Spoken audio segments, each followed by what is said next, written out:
Hello, everyone, and welcome back to our podcast. I am Chris, joined by my brothers Adam and Eric, and joining us again in the room is Mr. Brian Roberts. Hello. Talk more about Final Fantasy VII Remake. Part and 2 of 10. See, you joke about that, but there could easily be 10 episodes on this. Yeah, I was just saying to the guys before we started recording. Obviously, people will hear this much later because we record in bulk to allow enough time for editing before they go out. But at time of recording, it's Tifa's birthday. happy birthday. Happy birthday, Tifa. I still don't really know how we know this. Because the creators who made her up But on now. Facebook today is think, Tifa's birthday. And because they said so, that's why. So anyway, without further ado, happy birthday, Tifa. Let's talk about Final Fantasy VII Remake again.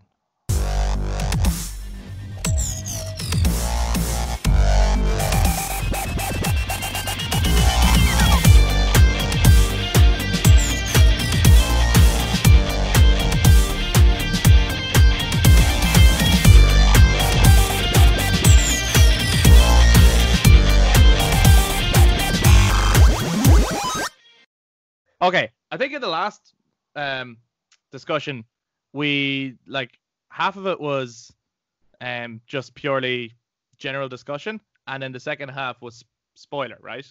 Right. I think this whole thing can now be spoilers because we started that in the last one. I think we could so this is purely for people who have played the game.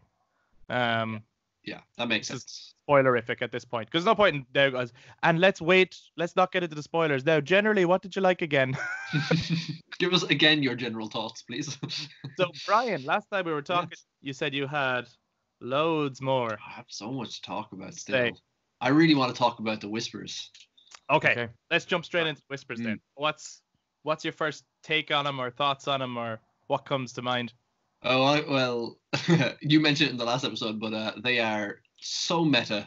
They are the hardcore fans trying to preserve the timeline and the original game. That, isn't there? Yeah. It took me up until when they tried to stop Cloud, Aerith, and Tifa getting to the plate. You're right.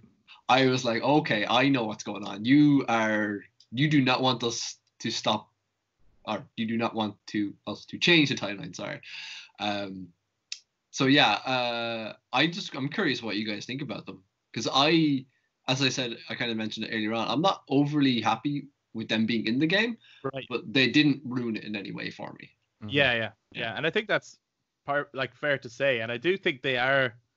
And that story aspect of the game is the big talking point on this game and has split fans. I think everyone agrees. Everyone's together up till the last chapter, right? I think everyone's I love this game up till then. Up to And that. then much like in the game, the fact that it's Destiny's Crossroads, I think at that point the fans also meet a crossroads where it's Mhm. I either like it or I don't like it. Or some people are a bit split down the middle, I think, a little bit I don't know if I like it yet because I need to see more. I think until I see the next one, I'm not sure how I actually feel about it, which I think is where I am. Yeah. See, I think what's if you didn't like the Whispers, I think good news, they're gone. You know what I mean? That, Yeah. that's it now. That was only for this bit. Yeah. And I honestly do think it's if you break down, I think I said it in the last video, if you break down the, trying to make this game, all parts of the game, remaking it in today's kind of standards and technologies, etc. I think all of us agreed there's just no way you can do it. How can you remake Final Fantasy VII? There's just so much to it. And when we looked at because remember I was saying that Midgar felt larger. Yeah. Right? But if they remade Midgar just the way it was, that would just feel like such a mediocre game in today's standards, right? With today's graphics and voice acting and stuff. So they had to flesh it out. And you try to do that for the rest of the game. I think they realized they can't do everything. And I don't think we're going to get everything from the original in the remake versions. What you're saying is Right. hurting me. I think we're going to get the main story beats. Yeah. But I don't think we may get them at different points. Like the story in Cam, I think Chris, we discussed it. We don't think that flashback sequence is going to happen in Cam. We think it could start as a prologue even to the next game, or But it it could just happen at makes different points. sense as well to, I mean, if anyone jumps into the next game or they need a reminder, you use Nibelheim both as a story point, an amazing opening, but also a tutorial Yeah. to remind people how the controls work, because Cloud is a rookie at that point. Yeah. You know, Yeah, it makes Like, sense. yeah, from it's a a gameplay perspective, yeah, it'd like, be a great starting point for the next game. yeah. But I think the Whispers, in some regard, is not just the fans, but also the writers probably conflicting with themselves. You know, they feel restrained by trying to keep everything on track, and realizing that if they do that, they're not going to actually live up to their own expectations, the fans' expectations.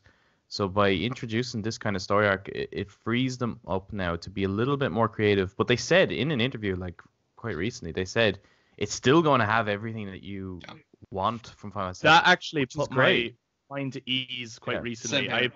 It was in the Ultimania, which has just come out. Yeah. Oh yeah. They Sorry, started translating the interviews. Like, I was so worried. I was like, I need to see a second trailer. I need to see that the stuff I want to see is still going to be there, as well as the changes. I'm happy with changes, but I want to see some of those same story beats, some of those same scenarios like redone. I want to see Dyne. I want to see all that stuff. Yeah. And So I really fact much that see they- this like I made the comparison before, the MCU style kind of thing, right? yeah. And I really do see this as like the game is the comic book source material. This remake is like the live action version of that Adaptation. stuff, right? Very much It's so. like as long as they have like the little beats that are from the original kind of work, they can kind of have creativity to do whatever they want then. And that's kind of how I look at it. And that's kind of what they've written in their narrative. I Yeah, suppose. yeah. They made that the narrative, which is that we're putting in an element that gives us the freedom to change the original timeline, which no one is expecting. Yeah. Because everyone pretty much thought it was going to be a straight up remake, right? One- Yeah, everyone thought it was going to be Resi 2, basically. Wanted. Pretty much, yeah. Yeah. I mean, it's called remake, so I don't really understand how anyone would think it's going to be anything else but a remake. Yeah, I know, it's It's- almost it's- like they lied. It's like Bronze, so it should do exactly what it says on the tin. How did you feel about the Whispers, Eric? Oh, they fucking annoyed the shit out of me throughout the whole game. I was like, just fuck off. Just, what are you doing? Go away, you wispy little bastards. But I thought for the whole thing they were actually the Ancients. And the Ancients had a plan and therefore wanted it to go a certain way, or they were wanting to do something anyway. I didn't know. Like, obviously, there was no way I could have in any way predicted that they were the writers or the fans incarnate in this world. So I thought they were like the spirits brought back to life or something like that. Yeah. I remember, like, there was I was like, yeah, cool, okay, new thing.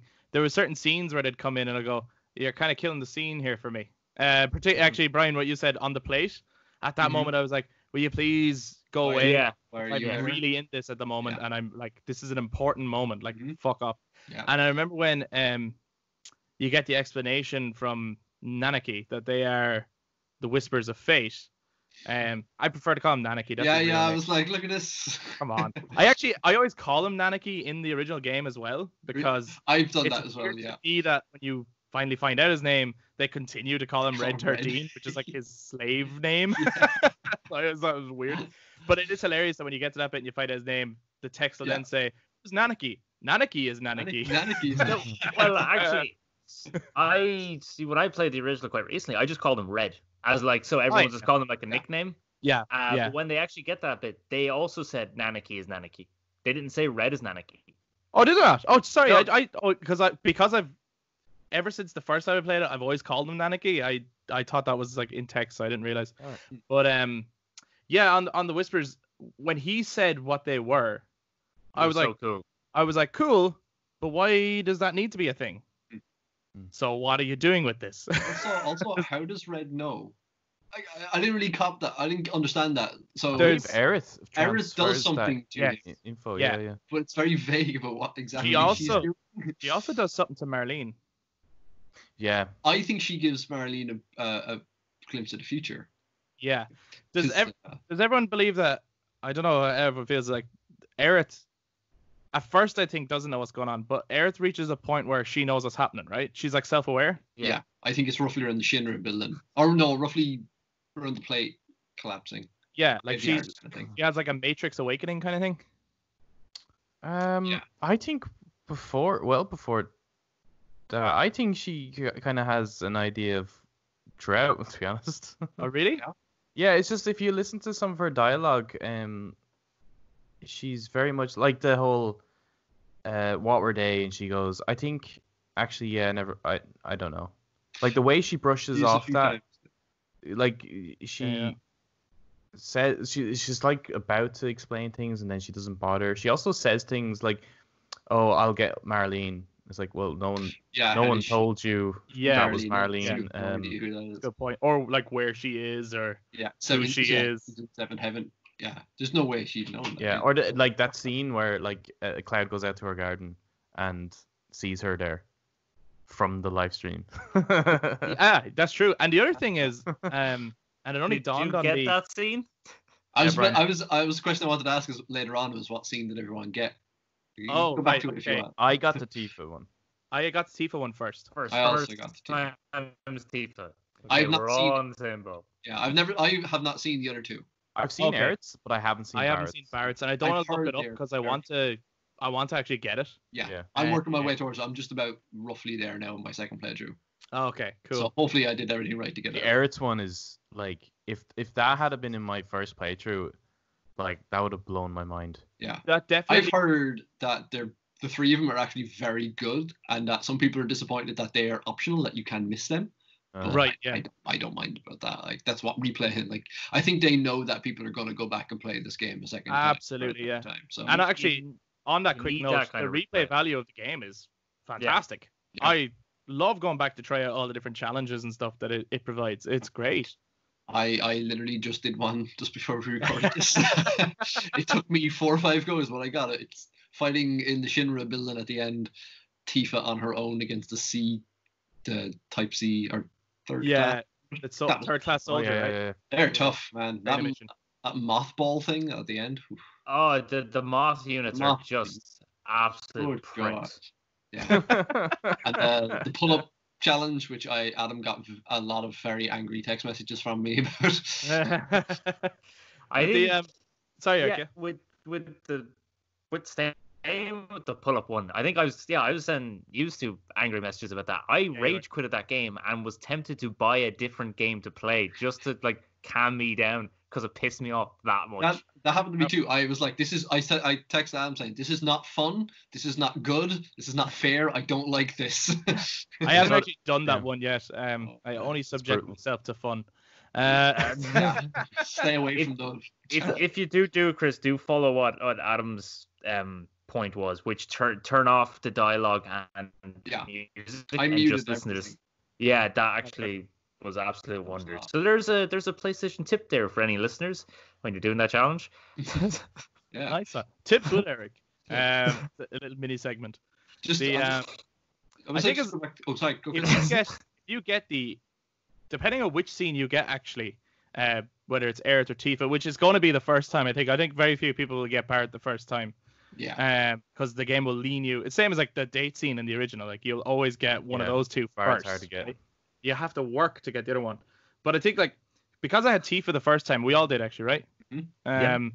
That just seemed like a powerful moment where she was like scared and didn't know what to do, and Cloud was comforting her, and I was like, there's been a lot of that in the game, so it felt really natural. Yeah. If you got the Aerith one first, it would so like early on you would have been set up for the ending because it would totally Yeah. change your perspective of what's Yeah, coming. definitely. Yeah, because I don't know what happens in it, so I don't understand how Aerith is there. You mentioned live stream, so okay, fair enough. But I don't get it. I'm very excited to go find out. Yeah. I won't, Yeah. and we won't ruin it actually. Yeah. People can Yeah, check out. Darth Vader shows up though. It's Oh my class. god. Darth Vader, yeah, wow. Iron Man comes down and stops him. Yeah, Tom God. Berry starts speaking backwards. Fuck Um, Tom Hey, Cruise, man. actually, because I know Brian, you brought up Tom Berry earlier. Actually, Oh, I God. laughed so much when it's like, oh, So good. get him, and it's I little Tom loved it. Berry waddles out, and I was like, I'm gonna get my ass kicked. Yeah, I loved I seen him in the background when they were talking. I'm like, oh my god, that's a fucking Tom Berry. He's like, you Yeah. did it, you mad bastard. you actually did it, and he will whoop you. Oh, he kicked my ass. Oh, He he- will whoop you. I love that Um, his move is like chef knife or some chef's Yeah. knife. Chef's Yeah. knife. Kills you. It's like, That's his- Jesus, Gordon Yeah. Ramsay is here. Classic weapon. Because I seen him and I was like, oh, that's fine. As long as he doesn't get close to you, he can't stab you. I was like, ah, no, they thought about that. You can move around now. So they gave him more moves. I was like, you assholes. Yeah. You They, made Tom Berry shit. worse. They thought about this. We mentioned how Aerith seems to be kind of aware what's going on in this game. Mhm. I think in a way, then she sort of represents the planet and what the planet really needs, possibly. The opposite to her then is Sephiroth. Mm. We didn't talk about him all that much actually in the last episode, and I think we should. I love how Aerith explains what Sephiroth is. Like, it's so poetic. Yeah. At the very end, when she's talking about that, like, the fates trying to, like, do whatever they want to him is like just rain rolling off his back. Like, it just doesn't bother him, So, doesn't phase him. I was like, that's the poetic script writing I need right now. Yeah, it's good. yeah. Do people think, or does anyone have any theories about Sephiroth's role in this game? It's very different I really don't. to the I original. really don't. Right. Yeah. So are we on board, or at least some of us thinking that he is Advent Children Sephiroth? I am heard not. many. Yeah, I don't. Yeah, I've heard many theories, like that being one. Mm. It just obviously being a clone that he's just talking to his like. Honestly, every single theory about Sephiroth could be valid. You know what I Yeah. mean? Like none of them Right. seem like out of place or out of character. It could be any of them, and I guess we won't know until the next few, which is exciting. Yeah. But he like Aerith, I think he is very aware as well. Yeah, I do You know? too. He Oh, knows absolutely, exactly yeah. what's going on. He's kind of almost puppeteering all the events. He shows up there. The very first thing he says when he's with her is like, "You're not strong enough, or you're too weak to save anyone." Right Yeah. after he puts his hand on Aerith, I he think- knows. I think the difference between the two is that the whispers do actually have an effect on Aerith throughout the game, right? Yeah. They actually do stop her from doing stuff, or they affect her in different ways. And that's because, from our understanding anyway, they are part of the planet, and so is she, Mhm. right? Sephiroth represents a foreign invader because it within his body is Genova cells, right? And not only, unlike the other people with Genova cells, he was born with them. They're not just injected into him. He's like born of like a foreign entity, Mhm. and so he's not from this planet really. Hmm. So they can't touch him. That actually makes sense. He's Yeah. like he's a total wild card in this game because he knows what's going on, and like they try to stop him from like that scene where he stabs Barrett. The Whispers try to stop him, and he just walks through them. Yep. He actually like teleports through them. He's like, Nope. this cannot, like, nothing can stop me. Yeah. But I need you guys to stop these guys. Yeah, I need you to stop them so I can fulfill my mission, whatever that mission is. That's what it seems to be. Because I Yeah. don't know why else he would kind of invite them to challenge Destiny. Yeah, so he knows that killing Aerith in the original is his downfall. So does It that leads- mean he doesn't It kill leads to them? his doom, right? It leads to him too. Yeah, I wonder how they're going to do it because, like, in that, it's because he kills her obviously to stop her from summoning Meteor, Mhm. or summoning Holy. Sorry, Holy, Summoning yeah. Holy. Jesus, if she's She's what a fucking doing? twist that would be. They set that up at the end of this one. I wonder, are Sephiroth's they like, going to "Oh, go about it differently where she, like, I don't know, if he has to go about the plot differently, that she doesn't feel the need to try and summon Holy? So I don't know. I seen some people say because I still think Aerith's gonna die in the next one. I know people out there thinking that. I think that is because that is such a seminal moment in gaming. Even Yeah. that has to stay. Right. So I seen some people say, and it was actually Maximilian Dude on YouTube. because I want, again, like Eric did earlier, I won't take credit for this. He's a but great watch as well. He's great. I watched all these videos on this. It's great. But he said, wouldn't it be great if the team knows Eric's gonna die and they try everything in their power to stop it, and they still can't stop it? How much more, even more emotional that would be? How do you build upon the most emotional moment of that game? Build upon it by you do everything for, like, maybe even game 3, if that happens in game 3, you do everything you can to stop it, and you cannot stop it. That's so good. That would be kind of like that feeling in Infinity War, actually. We've had a lot of MCU references, but I guess we're fans. We must be. But like, you know, for that whole film, Thanos is talking about what he's going to do, and they're trying so hard to stop it from happening. Yeah. And if you are familiar with the comic story, you know what happens, and yet you don't want it to happen, possibly, or well, you do want it to happen, but it will gut wrench you. Like you want it to be a moment because it's powerful, but at the same time you're like, oh god, poor Spider-Man. And then when it happens, it's all the more powerful because they kept telling you, I am going to do this, and you're like, no, you're not. I am going to do this. No, you're not. And then he does it, and you go, oh shit, fuck, they did it. Yeah. They got serious for 5 seconds. What the fuck? So you might be, it's possible. I mean, I would like that. Could happen. I would like that. That's the thing. Anything could happen. I still, because I read the same interview that you guys do with Namor and everything. It's like everything that happened in the original will happen. That we know of anyway, just like differently. So I'm happy as long as they hit the story beats. Yeah. Of that, I don't care what difference they do. Yeah. Like I think the end of this one, it was always going to be, I think it was always going to cause a problem for fans. Oh yeah. How do you end it? Right? Because if you just end it with just like, okay, motorball, and then just looking out into the distance. I just reminded class. We said this before, and Eric was like, I would have been fine with that. I mean, you could have made that fight a big spectacle, and it would have actually been fine. If they had just given you what they gave you and ended it there, yes, it would have been pretty shit. But I'm just saying. I thought it was when they had the it would be fine. It would be fine if it was called Part 1, but it's not. Oh. And that's another thing. It's a standalone game, so it has to have a conclusion. And the conclusion is terrifying. It's an unknown journey, and that's terrifying. Yeah. It scares us more than anything. Yeah. Actually, because we were on Sephiroth, how do people feel about how early he comes into the game? I really loved it. That was one of my big things coming up to the game, because I don't know if I said it to you, Adam, or not, but I was very worried about them overusing Sephiroth, because in the original, you don't see him till Nibelheim. Nope, not Nibelheim. Calm. You don't see him till Calm. Yeah. After Midgar. You have no idea. Yeah, you have no idea who's. They mentioned him a few times, but you have no idea, and that helps build the mystery of him and his character. Yes. And then I was like, I'm worried about them using him too much, because will that ruin his mystique?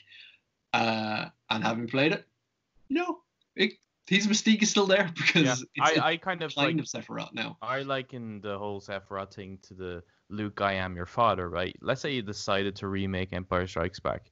That's not going to hold up. That whole reveal isn't going to work. So therefore, like, you know, having Vader be kind of this mysterious character isn't even going to work, because we know everything about him. And I think it's true, like, everyone knows who Sephiroth is. You don't have to play Final Fantasy T. Like, he's in how many Kingdom Hearts games, and Dissidia, and he's in films, and he's such on t-shirts, he's everywhere. Yeah, he's everywhere. Everyone knows this character, so you can't keep him as a secret, because it just doesn't work that way. But what they have done is revealed, like, they've created another mystique about him. It's like, what's his role? What's his game? What's he doing here? Like, and how does he know this shit? Right? They have actually created a mystery this time. Yeah. How about you, Eric? I'm pretty sure I said this. I didn't really like how early he came into it, because like chapter 2. So like, I don't mind him being in it as many times as he is, and I don't mind every time he talks, because I love when Sephiroth talks. Just sleep on a pillow of his voice. There's so many jokes I can make for that one. Okay. But too early for the game, in the fact that he's such a big character. I don't think he needed to be added in at chapter 2. But Right. when they did add him in, it was really, really cool. Because it was in the burning rubble of Midgar, Yeah. and then it transitions into the burning ruins of Nibelheim. That was so That good. was so cool. I had said leading up to the game, I think because he was being shown way too much in the trailers and the promo stuff. Like I agree. Like one of my favorite things about the original is how long it takes to see Sephiroth. They build him up on a pedestal, and then when they reveal him, they keep him on that pedestal. Like it's not all talk. He is unbelievable. Yeah. And so I was really worried about him being overused. And I remember saying, I think I said it to you, Eric. If they kind of use him the way Joker was used in Arkham Knight. Possibly not as much, but as like this commentary or hallucination type thing, I was like, I'm all for that. If they do that, that's cool with me. And then when that first thing happened and it was like that, I was like, wow, are they listening to me? Wow. My Like only thing with it is I have no issue with how much Sephiroth is using this. I think he's used really well, but I know him really well, and so it's not a problem for me. I see your point, Adam. Mhm. It's so weird that you're still so concerned about newcomers. I am, yeah. No, Yeah. I tell you why. It's not that I think you're right about everyone knows who Sephiroth is. Yeah. Mhm. But I don't think everyone knows who he is Yet. in terms of his relationship with Cloud or what his motivations No, of are. course they don't. Yeah, they may not. That's still all a mystery. So I don't know. I feel like he could throw a lot of people off. What I mean by that is I think in this game, like I understand the importance of that fight at the end. Mm-hmm. But I don't think newcomers from that game alone, I know there's mystery there and that's awesome. I don't think they understand why they're fighting Sephiroth at the end of this, or why it's like Aerith says he is the biggest danger to this planet. Why? Yeah. Just because you said so. Yeah, I What- do think that what's- end, like they could have thrown a whole new chapter in there that could have been no gameplay, just like Metal Gear Solid style, just 2-hour cutscene. cutscene of Yeah. trying to lead up to that conflict at the end and better explain like why he's a danger. Because that's one thing I like coming from Aerith. The first time I played it, I wasn't mad on it. I preferred it in the original where that story came from Cloud. It's like I'm going after him, right? Like Yeah. it's and then the rest of them all step and say, "Well, we're coming with you," basically. Yeah. You know, and having Aerith say it, and then all of a sudden Cloud be all like, "Yeah, all right, yeah, I'll follow you." Like I thought that was handled a bit weird, and they could have developed that a little bit more. Going into it, I was very curious what they were going to do with Barrett and Marlene, because I was like, why would Barrett just leave his daughter? He just bye. He says he's going to come back and he just leaves. But I did like that he does have a nice scene at the end where he kind of connects with her. Kind of. I did like that. Yeah, it's That was weird a that she looks at a random plant option. and says, Dad? Daddy? Yeah. and at that moment I was like, is What? there some weird shit where they're like, is he a plant now? yeah, I was For like a a bit split weird. second, I was like, what? 'Cause No, I saw it's like alive. the tin can with the string, only they use flowers instead. Yeah. You Yeah. can hear it I think through the- people are theorizing that Marlene definitely might have some sort of connection to the planet also. It wouldn't surprise me after this game. I think Marlene is an ancient. Maybe She's- the actual one we're looking for. She's I think- actually ancient, like No, I think she could be. big I really old do. one. And I actually do. The more I thought about it, because at first I was like, it is weird that she looks at the plant and says, like, she Yeah. actually looks back as if she hears something and looks at the plant and says, "Daddy." Yeah. Like Aerith was able to, like, the flowers literally told her when Elmira's husband died, and she was able to go and go, "Listen, someone you love is after dying." Yeah. Yeah, no, So, listen, yeah. listen, honey, listen, Honey, right? listen, Someone- yeah, listen, husband right? dead. That scene, by the way, that entire chapter was just one long hour and a half of depression. Platefalls, depression. Yeah, it was great. Get there, Elmira tells you about how her husband died. Like, good God, I needed a break after that. It's what I got on that train for. It's it's so good. Yeah.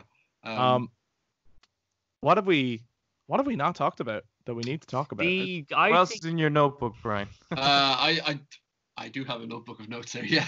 Oh, One bring of it the- up. I Bring it don't up. know. I don't know if we need to reference it too much, but was anyone else very surprised when we seen Deep Ground from Dirge Cerberus?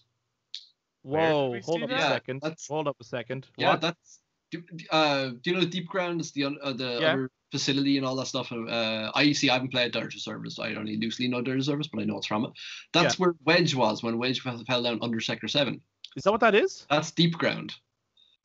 Now it's not called deep ground, but that's deep ground because that's where it is in Dirge of Cerberus. So when they go down there and they break the wall open and they look through and they see all the test pods and the Whispers come and they stop them.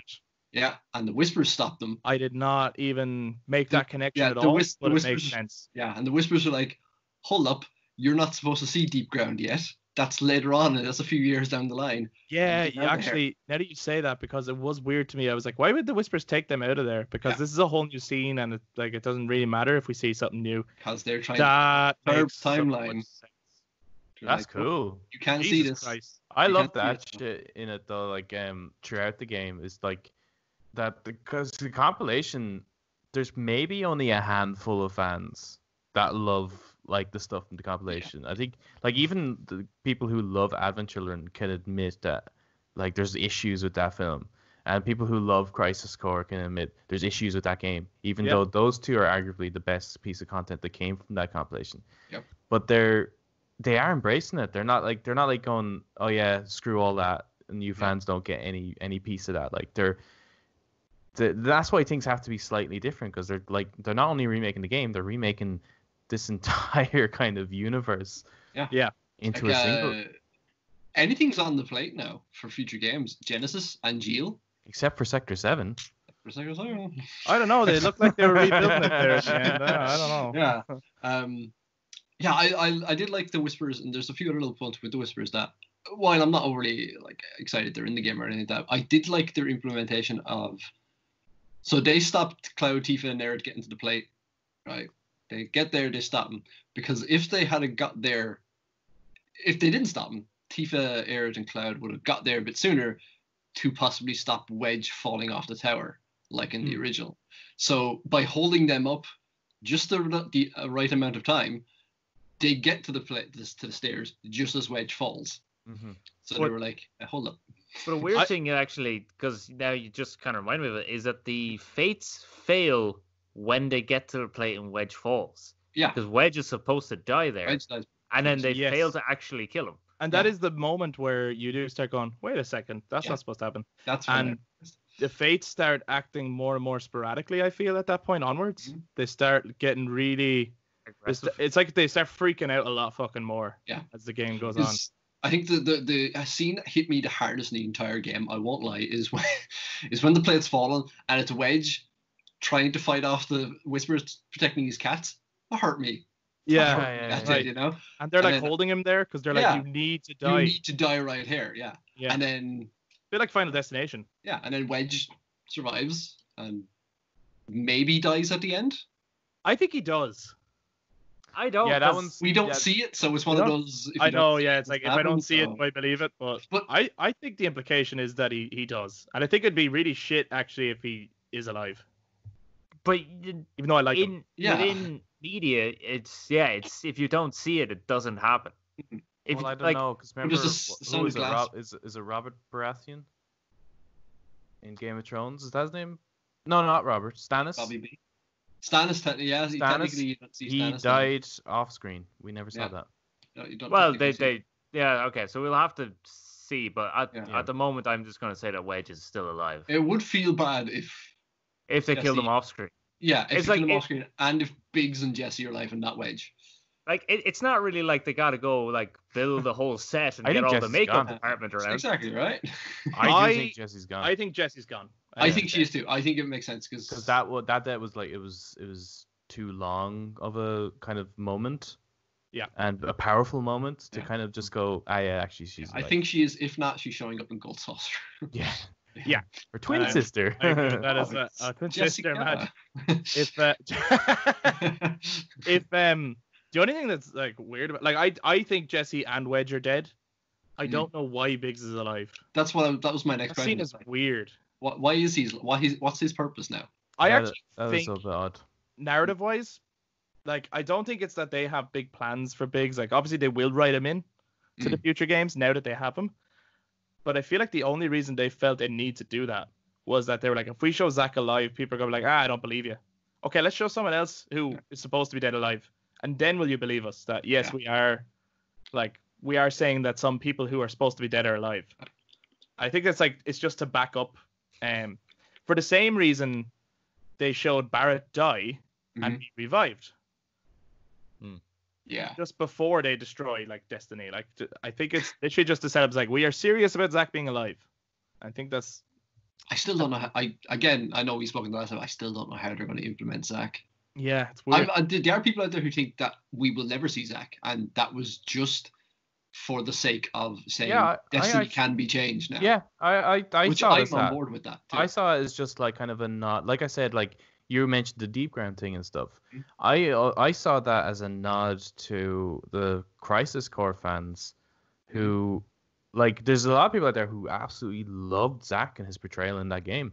Yeah. And this is just a little moment for them. It's look, he made it in the end, kind of a thing. Because that ending to that game is wow.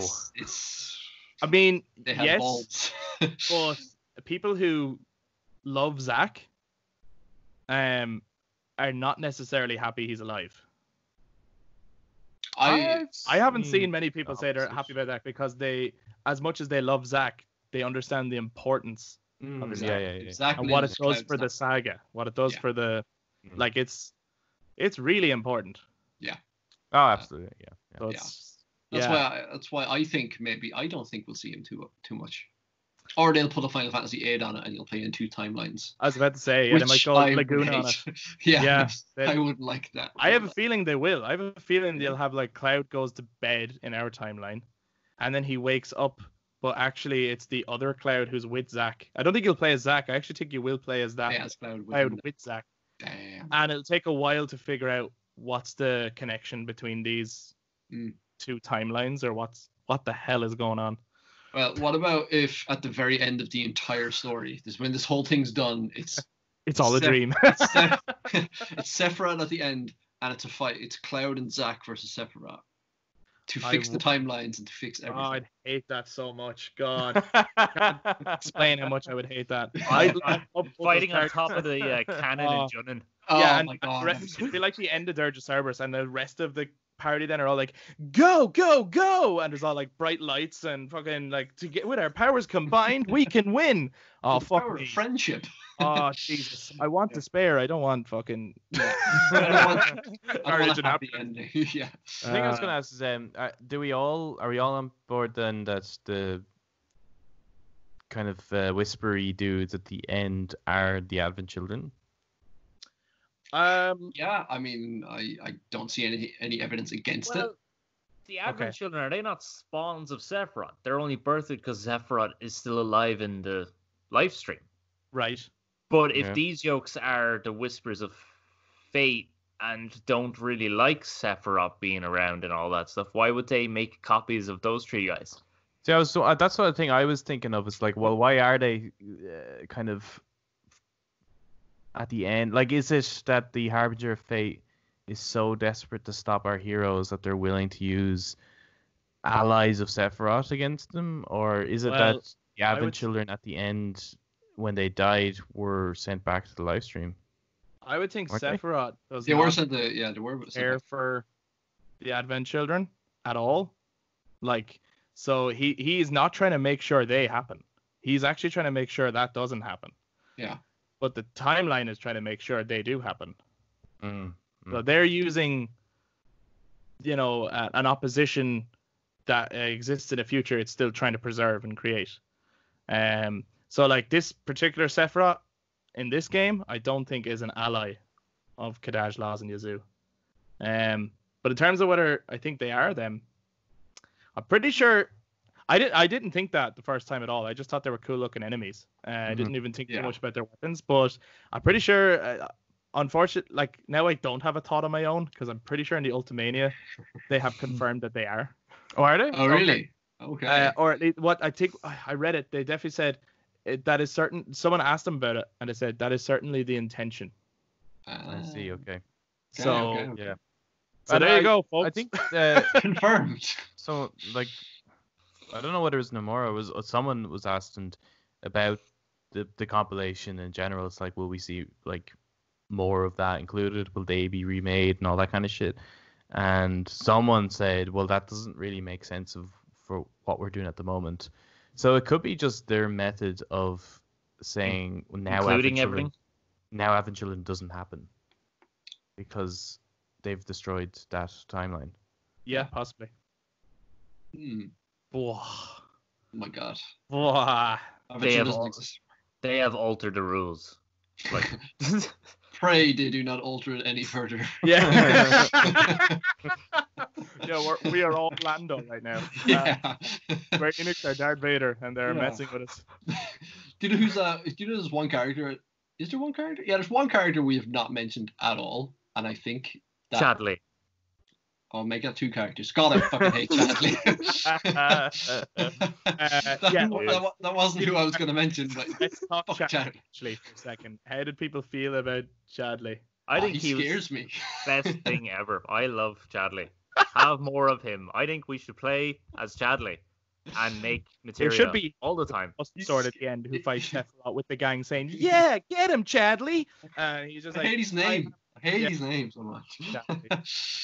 Doesn't he look like Such Chad. This is what he looks like. Either they threw him into a random character generator, or Character from Pokemon. I was gonna say, you know, one of the new Tekken games that if you play it and you get these little weird add-ons that you can add on to your character that make them look goofy and don't look like something that character would wear. Yeah, it looks Absolutely. like that. What's weird is that, like, I think we all hated Chadley going through it. Yeah. I hated that was the method of getting summons. Same. Like, Yeah. I would prefer to have just found them. Yeah. But You'll if have you cleared all of the VR stuff, Brian? I have. Yes, I got Okay. the secret one Right. there yesterday. So you know Chadley, the deal with Chadley. I know Chadley's backstory. Yeah. Do you know Chadley's backstory? Yeah, Chadley has a backstory. Okay. That I'll actually let you- makes Well, wait, how do you get it? Chad is a twist. You have to finish all the. I have not done this. So I'm not claiming that I have. I actually happened to see this on YouTube because there was like a clip with Chadley, and I was like, "Wait, what? I don't remember that." And I ended up clicking onto it, and it's short, but it jumped straight into it. So I was like, "Well, okay, I've seen it now." You have to finish all the VR simulation missions on hard. Oh no! Yeah, you have to do all the arena missions and then all the Yeah. Shinra VR missions. And Chadley Okay. then comes out and tells you his backstory. Oh, okay. Yeah, say nothing because that. Yeah. Yeah. Go ahead. Uh, Yeah. Okay. It's just 'cause- it's like well, it's kind of shit that Kind we of have to go changes how through. you feel about him. Yeah, Okay, to 'cause go I have- through all of that, like that should be in the main game. You know what I mean? Like, Yeah. Because I have such a painful more character. fights. I have two more hard fights, and then the secret one with the three question marks, which apparently is a super yeah. boss. Yeah, it is. Yeah. Huge Yeah. pride and joy. Don't know what they look like, but looking That's very- named after a super boss from Final Fantasy X, isn't it? Really. I think Yeah. I'm pretty sure there's a big super boss in 10. Yeah, called I Pride and don't Joy. think it's two bosses. I think it's just a giant. Yeah, it's just called Pride and Joy. Yeah, it's just one enemy. Oh, Oh, okay. Pride and Joy. Interesting. I'm pretty sure it's a reference to that. Maybe not. Because that makes sense because Final Fantasy VII and 10 take place in the same universe. So Yeah, Because you especially see if it's Shinra. Shinra in You've the. seen him in the. God. that can't Oh be. my It can't be that. I think I'd say that's just they're an Easter egg. I don't Yeah, think it's they're- real. But... Or maybe say that. by changing the timeline, you're now going to create Xanarkin. No. What's his name? Nojima? yeah. Yeah. no, He wrote 7, the scenarios, and 10. yeah. And he worked on 10 too. Yeah. And Shinra is not an Easter egg. He did say that. Yeah. Shinra in 10-2, you get to a certain point where he talks about how they could use the energy of the planet to create energy. Yeah. So you think 10 is like a The thinking is 10 is prequel? yeah, long before. It's not the same world. He has said in an interview before, he's like, in his Yeah. mind, what happens is Shinra's family end up traveling to other worlds. Yeah. Possibly the first ancients. I don't think so. I think they're possibly the people that Sephiroth would call traitors. The people who took the planet from the ancients. Who, Good point. although no, actually no, you have a good point. I think because the ancients used to travel from planet to planet. Yeah. Could be. And It's just it's yeah, interesting. it's It's so both Neo Easter egg Midgar and- is Xanarkin. Confirmed. You heard it here first, folks. Sin is Genova. But yeah, the one character we have not mentioned, and I think maybe it's because how we feel about him, Roche. We never. I don't know who you're talking about, Brian. Exactly. Who is this Roche guy? I feel nothing for Roche. You don't anger me. I don't like you. He's odd. He's odd. I think he could become kind of fun in the next few. Like Do you think we're gonna see him again? Yeah. definitely. Because he's not dead. Like He's not dead, and he does say until our next. I think he could become an ally. I think he could possibly become a new member of the party. Oh Jesus, no! Oh boy, that would Really? be. I just have a feeling it's like that they want to do something kind of new. Like maybe like I think Vincent and Yuffie are not going to be optional. I really don't. No, No, they've already said they're not. But I think they could end up utilizing some optional party members. Maybe. I Or would like maybe. party members at points, maybe, much like how Ed was at the end of Because this. I just think it's really weird that like why would you introduce this guy, have a fight with him, kind of establish some form of buddy relationship style with him and Cloud, like respect, like he has respect for Cloud. Yeah, he does. And then just leave it at that and never go Well, again. Like he's definitely coming back. I forgot. I cleared the game and then forgot he was in it. Like, I thought it was weird that he didn't come back later in the game, even though I didn't particularly like him. Yeah. I definitely thought he was going to be a reoccurring like boss fight throughout the game. I thought he was going to be on the highway at the end. I really did. Yeah. We should have finished him off in this one. To be But honest, there was some really cool. I think it could have actually been. What's his name? Maximilian dude again. He's getting a lot of attention on this. Everyone Maximilian dude, he's awesome. I think He's he mentioned. I think he said it. It was like how Mako makes you crazy. Yeah, like it sends you like really fucking like high and like you go on an extreme high and then you just completely crash. You start to degenerate a bit and then you like Crisis. That was Genesis' whole thing in Crisis Core. Like Genesis was like he was like peak performance and then he starts to deteriorate and he's dying and he wants to change that.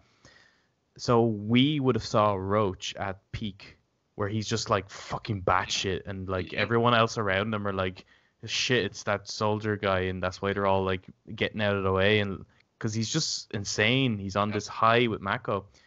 But then I'd say when next time we meet him, he's going to be on his low. Like he's coming off the Mako high and he's like dying. I have a feeling he's going to be a reoccurring side quest where he continuously challenges Cloud in different ways in the open world. I thought he was going to be maybe like a Lurtz or something from like the Fellowship of the Ring where he's hunting you down. Right. Yeah.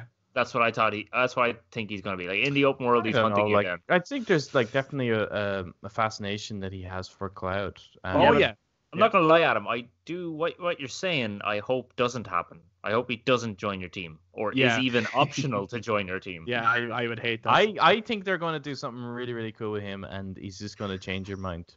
I do think he's like ridiculous and he's supposed to be. And I think they're going to like change. Like it's going to turn you around. I would rather Chadley. Yeah. I will say he was what I was worried Chadley's the other party member. Another one. I was worried that the performances in this game were going to be all Roche. Same. What Roche is doing was I was like, when you introduced Roche doing my motorcycle gymnastics, I immediately got worried. Yeah, there's definitely a lot I saw that trailer. I was like, isn't there? Yeah. Oh god. I was very worried. Really super anime performances with these characters need to be grounded. And then when they didn't, I was like, oh thank god, it's just him. Oh thank god. I can forgive that one guy. That chapter is actually my least favorite chapter. Like I love because in that chapter is when we find out about Jesse's backstory. Mm-hmm. I love that segment, but the actual old chapter as a whole thing is really boring. And I think from there on, I'd really love the fight in the kind of open area, and I love the bike chase. Is great. The bike chase, I like the bike chase. Yeah. Oh well, now you all said that. I'm going to agree with you. Sure. Good peer pressure. Oh, so that's the consensus then. We're all Fox News. We agree. But I do agree with you, Adam. I do think we will see more of Roche. Like, I don't think they spent time making that character for that to be it. That'd be it, yeah. Yeah. Or maybe they were like, let's have him in there, see how he gets on. We'll put him out, and now see how everyone responds to him, and that'll determine whether we feel like we continue with him or not. Because he could just stay in Midgar. We don't have to continue with him. I think largely people are quite happy with him. I think he's. I think the overall. Yeah, oddly enough, like I mean, I think people like. You know, I think fans of JRPGs definitely go in with the intentions of it having a particular kind of attitude and tone and style, like Devil May Cry 5 kind of wackiness, you know, like that's the that's the kind of thing they kind of go in for. It's not what I look for, which is why I'm not really a JRPG fan, but I'm willing to kind of, you know, put that. Again, there's a lot of Advent children there, and I'm willing to just kind of accept that that's part of the culture, it's part of the storytelling, and just say, right, that can be its thing. It can continue to do that. I don't mind, because the rest of it is just phenomenal. Yeah, listen, I can absolutely forgive Roche. Oh yeah. It doesn't. The rest of the game so good. It doesn't ruin it for me at all. Only just him. Yeah. It's great. I can skip that chapter, so it's fine. Yeah. Yes, you can. Well, that's another thing. The chapter select mode. Thank God for that. That is really good. If you want to just like relive certain challenges or relive certain parts of the game, that's great. It is annoying when you want. I wanted to go back and do the Don Corneo's Coliseum, and I had to pick the chapter and then go through the entire chapter all the way till I could get there.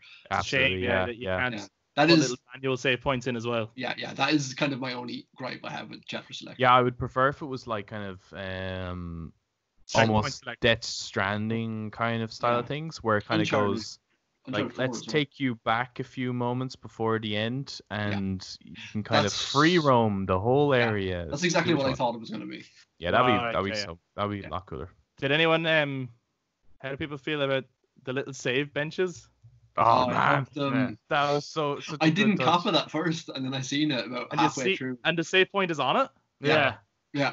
Amazing. Wow. The detail. Oh my God, like, holy shit. Roach's sword is the same sword that Zach used before he got busted. Because it's third class. Yeah, exactly. Yeah. It's, again, attention to detail. It could be possible that like Eric's on something where you could be kind of hunted by groups of soldier, and I think that maybe perhaps he's going to get promoted. Kind of intervenes and stops them. Or maybe that's going to happen with Zach. Maybe that's how Zach will be played. Is that because even though the whispers are gone, Shinra might still want Zach dead because of what he knows, and therefore will send soldier against him. Even though I would have loved to not have seen Zach alive. The idea of playing as Zach with Cloud on the run from Shinra, like hiding in like little Midgar like motels and like closing the blinds, and them saying like, you know, you can't go outside and be careful who you talk to, and that would be cool. That actually would be really cool. And make sure to stay away from people who cough on you. We're in complete lockdown right now. Yeah. There's geostigma going around. You gotta be careful. There's another character I wanted to bring up actually, that we haven't mentioned. I don't know if everyone copped it, and I talked about it to Eric recently. If you've played the original, especially the PS1 original, before it got retranslated, there's a certain mistranslation. Does anybody remember this guy R6? This guy R6 in Sector 5?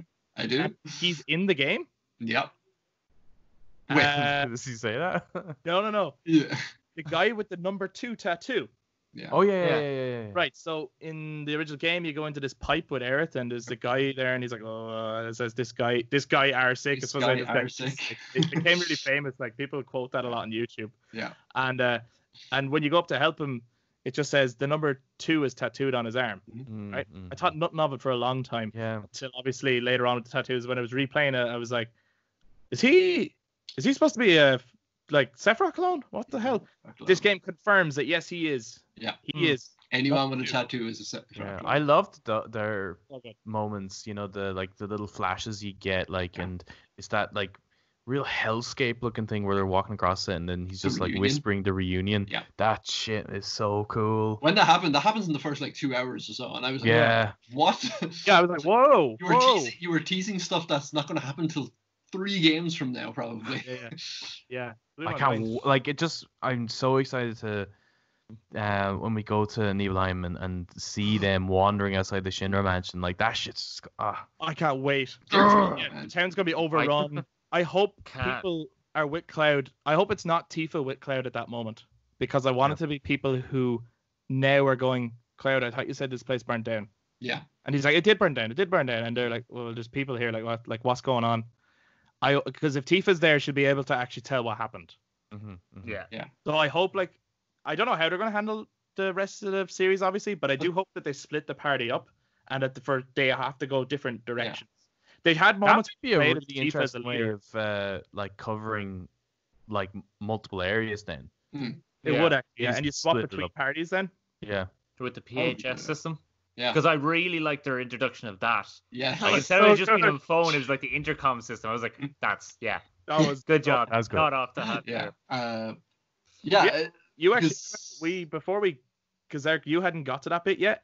Me, you, and Adam were talking about it, and you were like, I hope they introduce PHS into I mean, Adam were just like, yeah. Mm-hmm. You were just about to get to that bit as well, so yeah. I actually, because I remember your reactions, I thought it's like, oh, these guys don't look like they like PHS. Okay. I thought that's what that's the base was. Who likes phones? Not by a phone.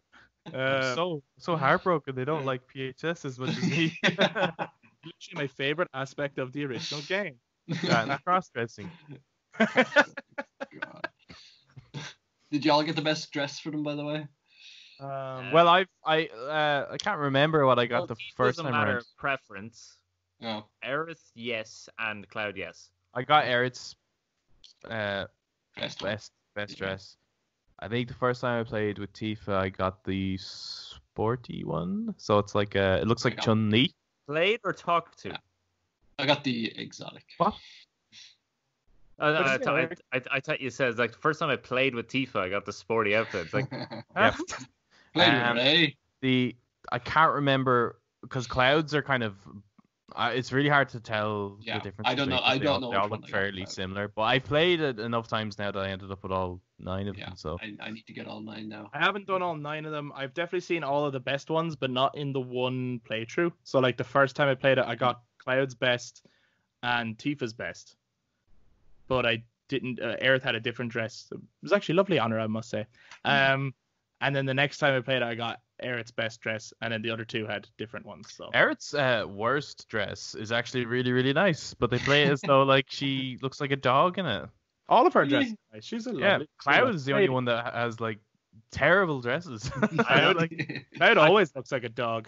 I love all the different comedy elements that are actually in that, like the constant insulting of Aerith. Like there's nothing wrong with her, and then everyone's just she's a little homely.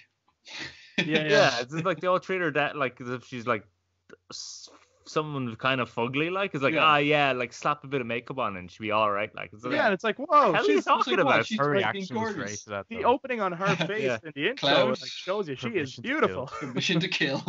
Yeah, that is so good. Her reactions are great. She's great. You know, she's I said it to lads. I don't know if you know, but like she's a YouTuber. Yeah. Brianna White. Yeah, I've been watching her stream the game actually. I know, She's got great reactions. She's like Aerith, fucking cute as a button. Yeah. It's amazing that she got that gig. Like that's so cool. Yeah, it's really cool. She's really nice. Yeah. I think so. Another thing then is comedy. They handled really well in the game. Mm-hmm. The bit where Cloud like Tifa just recognizes as Cloud is like, nailed it. Let's go. Let's move on. I just feel like they nailed Cloud's character. Like they did really well. So good. Did you guys go back when you go back into Cornea's mansion and you go back down to the dungeon? Yeah. Who was that? Do you know who that was, right? Oh, I don't know who. Oh, that was. It's Koch. Koch, that's him. Yeah, because I remember. And I love it. I was wondering if you could get in to see him, because I kind of, because it's always a funny bit from the original where he's like, "Let me go," and you don't. But you can. Like, you have an option to let him go, I think, in the original. Yeah, you do. He gives you materia for it, I think. Yeah. Oh, okay. How long did it take you guys to realize that you could use all materia effectively? Effectively all. It's not called all. Yeah. It's called. I think Adam told me about this. I never knew what did I say it was called? Magnify. Magnify, Magnify. yeah. I Oh, was on like chapter Yeah. 12 or so when I realized I could use that for like heal, cure all, and everything. I was like, God damn it. I think Well, I applied it to Aerith, I think, with the heal materia, and then when I saw it heal everyone, then I was like, Yeah. oh, okay, that's all. Yeah. Yeah. I same thing. I accidentally made it. I was like, oh, that would have been handy to know. It Yeah. took me Chapters to go. until now. No, my joke. But yeah, no, like I never tried using Magnify, because I was like, I don't recognize that. What the hell is the point in that? But yeah, it very sneaky, very sneaky. And you All can in only get all, one will back you? in, but cannot get a second one. Another one I liked was the elemental. I didn't know what elemental was, so I just Yeah. I had like fire on my Buster Sword, and I just put elemental, and then my sword was on fire, and I was like, class, That's Yeah. fucking bring it on. Yeah. So good. Out of curiosity, when you guys again, sorry, I'm going to bounce in because I'm thinking of things. Just Yeah. For the first half an hour, I thought anyway. Did anyone else think that Kyrie, the granddaughter of the Angel of Slums, was Yuffie? No. So I had like half an hour. I was like, "This bitch is Yuffie, isn't she?" Oh, right. I was like, I could just imagine because you're young and you are annoying, exactly like Yuffie, And you steal stuff. and you steal stuff. So I'm like, come on. all right, yeah. Yeah. And if you go back through the game, you'll see her at different points in the game. Yeah, I Yeah. noticed that. Yeah, Yeah. I noticed that There. second time. Yeah. I did not notice that. Did anyone else? She's think- on when you get off the train in Sector 7. She's Yeah. Oh. when she was well after the bombing mission. Yeah. Did anyone else think when playing it that you were going to see the other party members, even if it was just cameos, and did Yes. and then feel like once you saw Katsu, you're like, oh, it's confirmed, I will see them. And then Yeah. I was expecting to see one or two maybe. I was, yeah. Yeah. Even like at one point when I was going through the Shinra building, I was like, I bet you if I look at one of these pictures, like Sid is in there somewhere, because he worked for Shinra for their space department. Like they're gonna have like a picture of him beside Palmer, like shaking hands or something, beside the rocket. That would have been great. That would be great. But sure, look, we have loads to look forward to with those characters. The thing I'm really interested to see now with the next one is how they begin it. Like I know we said story beats, we think that it could start with the Nibelheim incident. Yeah. Because it makes for a great introduction. It fills you in on backstory, and you could introduce gameplay that way. Yeah. Mhm. But my characters are level 50. Yeah. A lot of my materia is maxed out. My swords all have full level proficiency, like all my weapons do. How the hell do they scale that for the next one? I Like, think do that- they carry it over? Do I have to start again? And I think we got a comment on Facebook, which I thought was just brilliant on one of our videos, and it was It was on YouTube suggestion- even. Yeah, was it I know YouTube? what Sorry, this is, YouTube. Yeah. Yeah. It was a suggestion that Yeah. Yuffie steals all your shit, Yeah. and you start with think I nothing. thought is about that towards the perfect. end of the game. I was like, I can't carry shit with me to the next one. And I what think better that way- would be Yeah. the best way to do that, and you work your Yeah. way up, Yeah. and eventually I come think so. across Yuffie and you get your shit back. Like that is Yeah. genius. It's the- part 3 they have to worry about. Yeah, it's part 3. Yeah. And part- Out in in part a coma? three- I don't know. In part 3, you die, and then you have to remake your character. Yeah, just like Mass Effect. Mass Effect 2. But yeah, that's the thing. Like, I'm not too worried from like a gameplay mechanic losing all my stuff. Like, obviously you're like, but I worked really hard for it. But like, Yeah, I 'cause would- I'm used to like in Mass Like Effect. the God of War game. Yeah, if you play the Mass Effect games, like it doesn't carry over, but your choices But do. that's different, That's though. You see, right? like Mass Effect isn't like an Isn't as RPG linear. in that sense, where you're like building up stats and you've unlocked weapons and you're carrying up that kind of stuff. Like yeah, it's choice based. Really, it's a dialogue based RPG. Yeah. So it's really important that that stuff carries over. Yes. But I haven't actually. I can't even think of another game other than maybe Pokemon where you can carry stuff over into the next game. I can't either, which is why for me they can't carry it over. And so I think, and which is a problem, and I'm like, well, how do you sort it? And I actually think that Yuffie theory is the perfect way to do it. Yeah, it's very good. Introduce her as well as take your stuff away. And maybe when you track her down, I think you'll have a boss fight with Yuffie. Yeah. Oh, yeah. And I think it'll be a lot of fun. But It's- I think that she will have already sold your shit. I think it has to be your something. shit's gone. And like maybe That's it's a a side quest to get all your where, stuff. yeah, like Okay. during all the main quest stuff, you can actually like pick up your old stuff. I don't know if it like its stats would be there, but maybe like your old swords, like obviously they won't steal the Buster Sword, but they have to take away your other stuff, right? I would It's say the, that. it's the fairest way to do it, because if they have you starting off with everything, like, yeah, I mean, someone might have finished the game at level 31 and then another person replayed to be on level 50. Yeah, like Adam said, there's no way to balance that. Mhm. And then if they just take everything away with no reason, that's a kick in the arse for everyone who actually worked hard to get everything. So it's the fairest way to do that, Yeah. to They make will everyone have at to the same then level. have like some really good balancing act in with AI if you start the Absolutely. game on 25 versus Yeah. starting the game on 50. Yeah, no, I think it's set everyone at level 1 and just go from there. No way.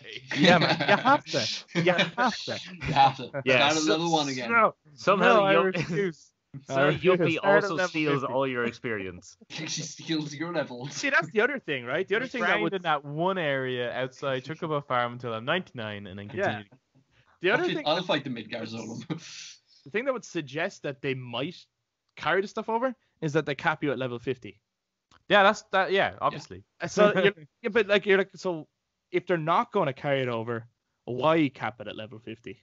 Yeah, like I think they will, and I do think it's going to be I don't know. like a lot harder for me than someone who starts the game first. Like you may even have the option, do you want to carry over your save file or do you want to start again, kind of a thing.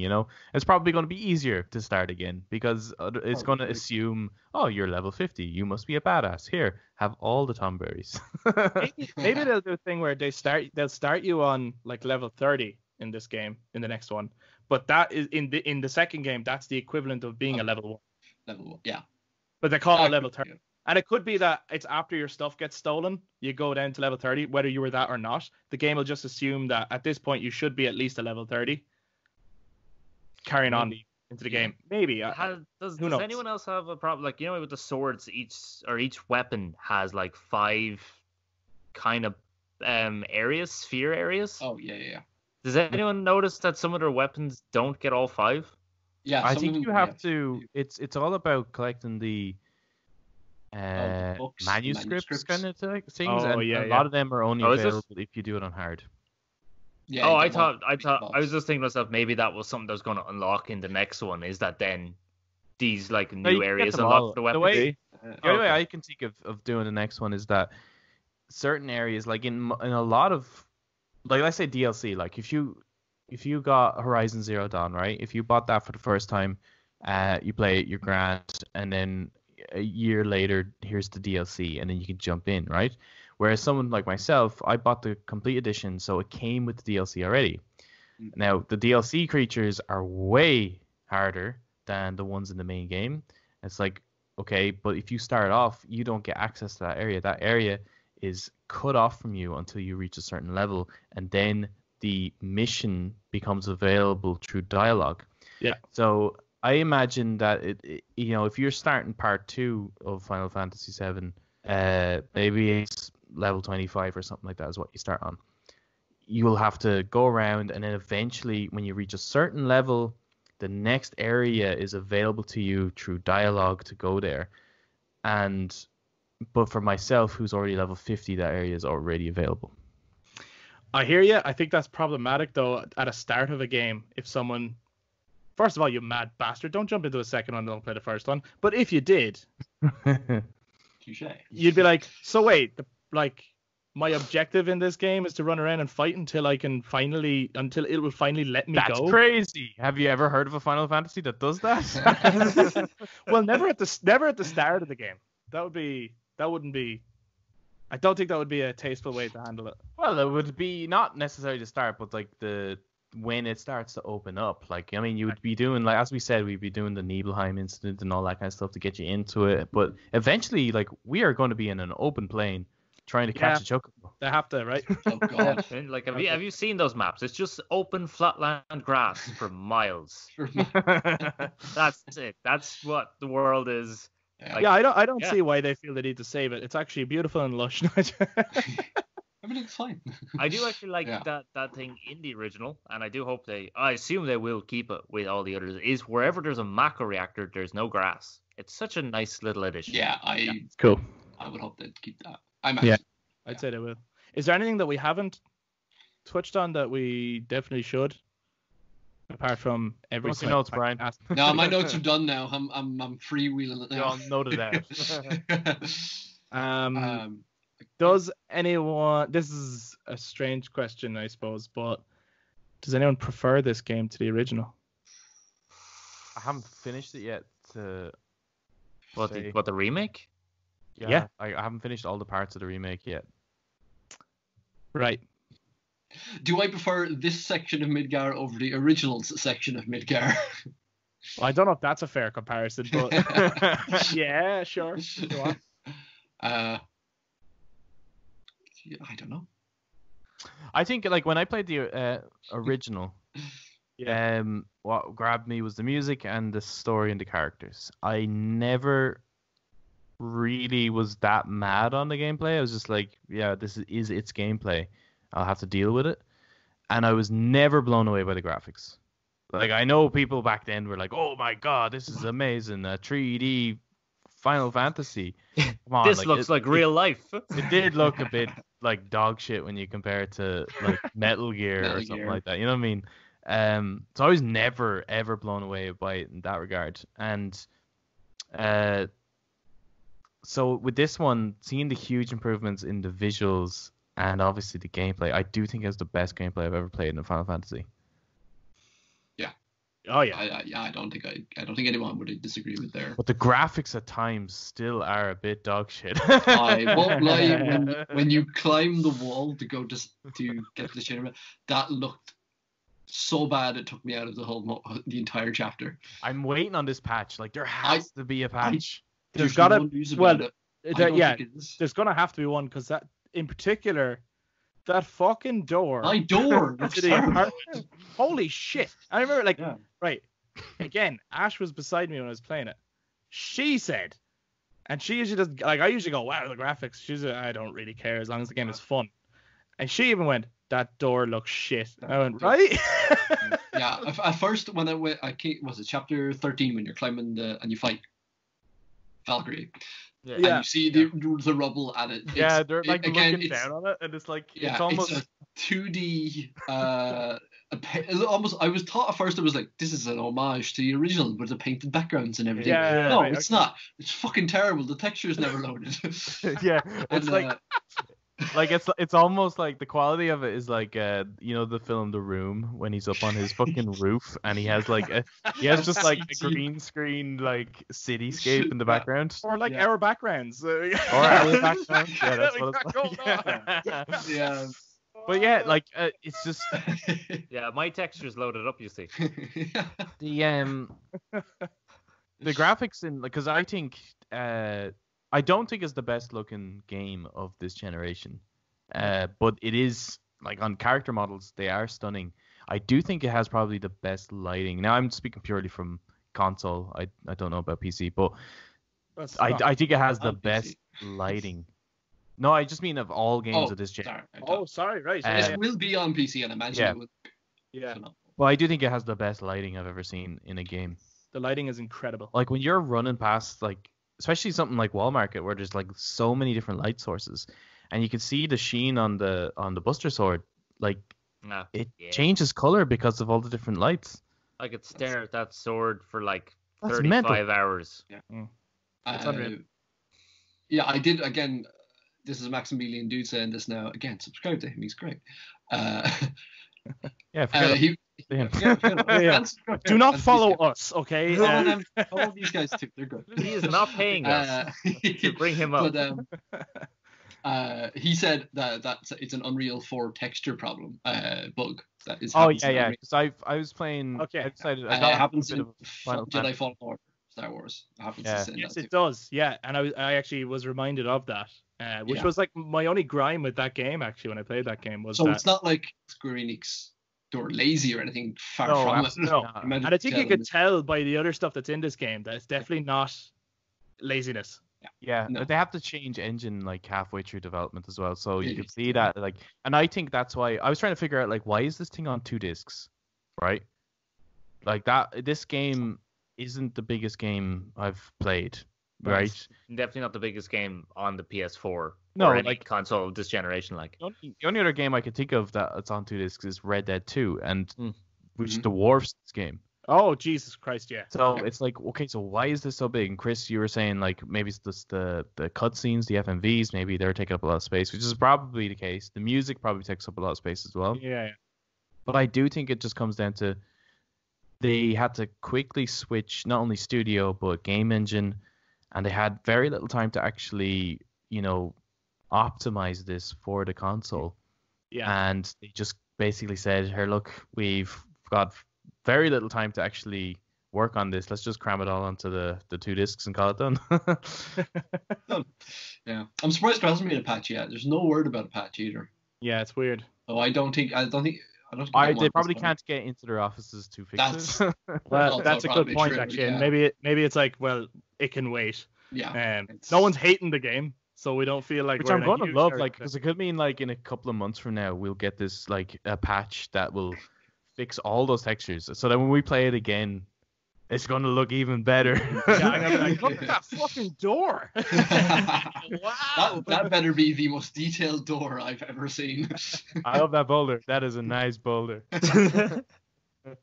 Eric, you never answered the question actually that spawned all this. I'm not gonna lie, I can't remember the question. Do you prefer this game to the original? I mean, like, the original has the nostalgia, and nothing beats nostalgia. We could all like, it's why this remake is so amazing to us, is because of nostalgia. But as a game on a technical front, this one is better. Cool. A politician's answer. I will wait till it's all the answer out and we'll see. But Yeah, well, I do love that idea that this is a sequel, so that way you could never truly compare. because the original game ends with Aerith's face, and for years we did not know. Now we know why. Maybe. Well, actually, and that's the other Opens thing I up. was asked. Does everyone think that this is a sequel? Does It everyone definitely consider this a looks sequel? like it's constructed that way, which is Yeah. is really cool. I think I it's think a really it's- cool way of doing it. I think it's a new thing. Like prequel, sequel. This is Mhm. a new thing I think they've created, where it's a remake and a sequel at the same time. I don't think it's Final Fantasy VII at all. It's just a lie. It's we're gonna get outside now. We're gonna. Everything's be, a lie. I don't know, Final Fantasy VIII's world. Yeah. Oh, please no. There was two other things I wanted to ask, and they're inspired by this, but they're not necessarily about the remake. But while we're here, I think it'd be interesting. At the end had like what I would call a what the fuck ending, a Mhm. WTF. One of those moments where you do stop and go, wait, what? hmm So before this, what's another game you remember that when you got to the end you had that same reaction where you went, what the fuck, at that time? Do any come to mind? I mean, when I was a child, like, every game ever was like, the what the fuck? Rugrats on PS1 was mind blowing. But I mean, like, Yeah. the end of the game, whether it was like that it was really abrupt or it had a twist or just something really threw you off that you're like, wait, what? Any Oh, Metal well- Gear. Okay. I'm trying to think of one that's not Metal Gear because that's the obvious answer. I'm gonna have to go for.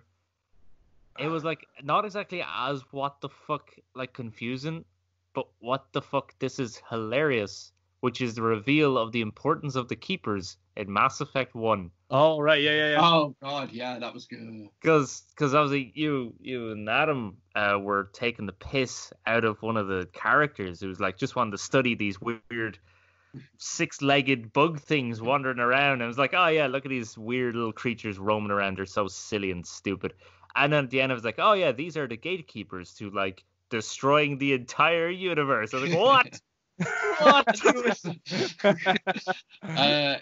I think I can remember what the end of BioShock Infinite. Had All me right, saying what the fuck, because I didn't attempt to try to figure anything out. I just feed me, give me that plotline. Mhm. And then I remember playing it and clearing that game, and that I think that the end of Bioshock Infinite is one of my favorites because I didn't see any of it coming. Right. Yeah. Now I know, Adam, you and we've had many conversations. You kind of worked it out. I didn't. I didn't want to. I didn't try to. Yeah. Not saying you did, but it just happened, and mind blowing. And any Metal Gear, Death Stranding. Still Well, I was trying gonna to figure say, that like, out, actually. Yeah. For me, Metal Gear Solid 2 in particular. Yeah. That was what I was thinking of. Yeah. End of that game had me absolutely for years going, wait, what the fuck? And even like I picked up the dialogue wrong to the point where I was like, have they traveled 100 years into the future? When they said, I was like, they're all dead. When did it happen? About 100 years ago. I was like, wait, who are you talking about? What are you talking about? Is there time travel involved here? What's going on? Of course, it ends up being just a list of names who are no longer around and, all this stuff. But yeah, that ending had me totally fucking confused. I think all of those like post-credit dialogues, though, like at the end of MGS1, Mr. President, you're like, what? What? Wait, he was involved too? Then Snake Eater, the Ocelot talking to the Mr. CIA director, and you're like, what? That's another one that had me confused because I actually thought that was a meta thing where he was talking to Hideo Kojima. First time I played it, honestly, I was like, Mr. Director, wait, what? It's like Ocelot knows he's in a video game. Kind of like the remake. Yeah. I mean, I get the impression that Sephiroth kind of knows. Oh, he knows. Help me break Destiny. I'm like, and Cloud has that moment where his hand is going to be like, do it, and then he doesn't. Like, I'm curious, is that the way Sephiroth can kind of control Cloud? Yeah. Is that him trying to do that? And if that is Cloud rejecting that, that means Cloud has already learned to not follow Sephiroth. So does that mean he's going to give him the black materia at the Temple of Ancients? Maybe not. Maybe Sephiroth don't want the black materia because that leads to his downfall. Yeah, maybe he wants holy and then destroy holy, because if there is no holy materia, then the plan cannot work. I've seen a great fan drawing someone made of this is how it's going to go down the next, we'll say part 2. It's Sephiroth kneeling down at the altar. Oh yeah, I've seen that in the chair. It's Richard steel chair. That's good. And then the other question that has been inspired by this is, what is your favorite video game remake? Oh, fuck you. I haven't gotten the chance, although I have it there. I'm just too much to get through at the moment. I haven't gotten through Resi 2 yet, so I can't speak for them. Resident Evil 1 was an okay remake. It was definitely better than the original, but it's not perfect itself. The game is a game, yeah. The Twin Snakes has moments that are fucking amazing and other moments that are just like the worst thing ever. Pokemon Let's Go is like a remake of Yellow, but hasn't got the battles in it. So I think it's probably going to be this. Because again, I haven't played Resi 2 or 3. So I'm gonna have to go Resi 7 remake. I'm like, or maybe Final Fantasy VII remake. Yeah, Final Fantasy VII sorry, remake. yeah, that's it. Yeah, Resi 7 remake. It's only just released, but they're remaking it. Let's do it again. That was an amazing game. Let's make that one again. Before this remake came out, I would have said Resident Evil 2 remake, because Resident Evil 2 remake is probably my game of the year last year. Right, yeah. It's incredible. Yeah, fantastic. It's so, I don't have a bad thing to say about it. I can't think of anything bad to say. I fucked with Chris so much from that game, because I was giving him like a helpful guide, and anytime Mr. X was helpful. No, anytime Mr. X is gone, I was like, oh yeah, Mr. X is gone, like, you know what I mean? And then Chris was like, okay, grand. And then he like walked to your door, and I'm like, okay, Chris, you should probably hurry though. And he's like, oh, why? And he's like wandering, looking at every little piece. No, Chris, just get out of the room. Just hurry. Just run. Just run away, Chris. Run. And then he would still be there, and I'd be like, I thought he was gone. I think Resident 2 actually, on the basis of how more replayable it has been for me. There's no part of that game I don't enjoy playing. Okay. Yeah. Same. I got it. With 7, there's 1 or 2 chapters. I'm like, that chapter where you have to turn off the giant sunlights. Yeah. That was just Porn. slog. That was. Right. Yeah. I if this game had a been a 100-hour 1-for-1 remake of the original, with this amount of polish and quality all throughout, this would be the best game I ever played. However, as incredible as it is, I still see it as sort of a sequel follow-up thing. So I don't really see it as a full remake as such.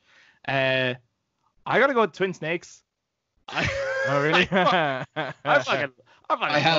love that shit. I have a dislike for that game. Like, that game is 1-for-1 remake, and then there's some added extra crazy shit. But in fairness, it has all the original story, and they try and keep the voice acting like exactly how they did it in the original. The only thing it's got better gameplay. So I would disagree with that. What? Yeah. Why? I mean, I like the addition gameplay of is I mean- improved upon. However, it broke the game. In some areas, the Ocelot boss fight does not. Boss fight, yeah. Well, even Raven, all those kind of Pac-Man-y style fights are gone. They're They broken. should have rethought those elements, but in general, like the stuff you can do Yeah. that came from MGS2 and 3 and stuff, I think is cool. But yeah, so that's not funny though. It's so funny when you said it because I was like, that's the one I'm gonna say. Was it? And you're like, oh, there's so much wrong with it. Hey, let me just lay them all out so you don't get to say one. Yeah. Oh, and then there's Doom remade. That's awesome. It is awesome. Okay, is there anything else that we haven't covered on the remake before we finish up? Anything that we haven't touched? Well, we touched on. No, I think we touched on everything because we've mentioned the shitty textures. So that's everything. I think every character we touched upon. Yeah, I think we have actually. Anyone we haven't? So What about hold the on. install We time? haven't- we Did we haven't- like that? the which? The install time. Insult. I did because I had the special edition and it came with the mini soundtrack and I listened to that as it installed and it was beautiful. So I had mine mean, like- downloaded to my PlayStation a week before the game released, so I was fine. Like I had because I got the Amazon version. I got the theme of the Sephiroth PlayStation theme. Oh, yeah. So Right, I just got to look at Sephiroth stand there with Midgar on fire, listening to Shinra music, and I was like, "This is pretty epic." there you go, guys. Our favorite thing about the Final Fantasy VII Remake after 2 episodes was the install. Fuck yeah! There we go. If you played it, do get in touch. Let us know your own thoughts. And also let us know where you think it ranks in terms of game remakes. And let us know how you felt about the ending and any other games that you had the same feeling of a what the fuck ending. Which are the ones that we talk about the most, really, in the end. So thanks very much for checking it again. And thank you again, Brian, for joining us one Thank more you time. very much for having me. And we will definitely have you on again, sir. Oh, I will gladly do it again. So that concludes this episode. We'll see you next time. Bye-bye. Bye. Bye. Bye bye. Bye bye.